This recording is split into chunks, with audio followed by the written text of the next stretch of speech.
Okay, so they get laptops and access to the internet. Their argument being that it's not what you can find, it's what you can do with what you can find that demonstrates learning. Yeah. So it doesn't matter what you can find, it's how do you work with that information. And in a way, you know, we take these tools away from people when we're teaching them, and as soon as they get out into the real world, they're given all of them back because they're needed to function in the workplace. You know, you don't get a job as a travelling salesman and then they take your BlackBerry off you and hide it and, you know, take your laptop and maybe a wheel off your car just to make it a little bit more difficult. So there's a kind of disjunct between what we do in our space and what people do in real life. The second one came from Bernie Walker, and it was really about the cost of things and access to things. And she says, I remember when calculators were given out to use in class, you'd expect kids to have their own now. And that's about prices and accessibility, I think. I remember buying a calculator when I was 10, which was a long time ago. And it cost me £12, which was the most enormous amount of money then. Luckily, I just found £10 when I was walking home, so it's a little bit cheaper.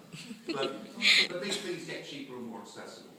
And the third one is, in fact, from Shelterelle herself, sitting in the second row there.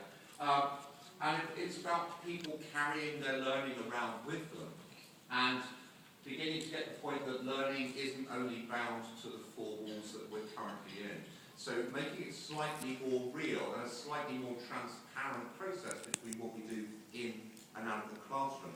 Now, Nicky keeps a very good blog, a series of her posts about mobile learning, and she came up with a general rationale, which I'm now going to let her explain because I just don't understand. This is kind of a framework, if you like. If you're interested in taking mobile and learning into your classrooms, there are certain things you need to ask yourself. You need to have a kind of an overview, a framework to think about it so that it actually works. So I've come up with a series of kind of climbs or scales. On one side, it's set there, but on the first one, you can think about using these devices in the classroom, or the opposite, the bend of the scale, is on the move or outside the classroom. So we saw, for example, those kids doing maths, they're using the maths apps in the classroom. It's being integrated into normal classroom life, normal classroom work. The other end of the scale would be, of course, your English language learner sitting on the bus, maybe they have an iPhone, doing English grammar for use, exercises on the bus. So taking it completely out of the classroom. And you can have anything along that line and any combination of those two things. The second thing is whether you have class sets. So for example, again, those kids that we saw with the iPod touches, the school has invested in 13 iPod touches for the class and the kids use them in the classroom. That's one option. The other option is that your learners use the devices they already have, which is probably more likely with adult learners.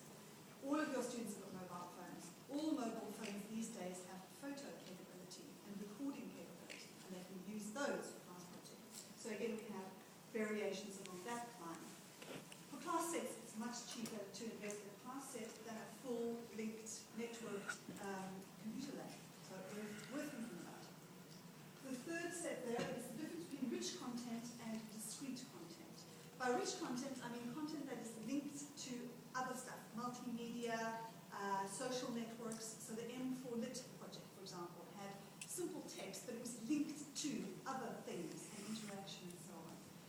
The opposite end there is discrete content, which would be little kind of bits of things. So again, English grammar and use would be an example of discrete content for you, those kind of grammar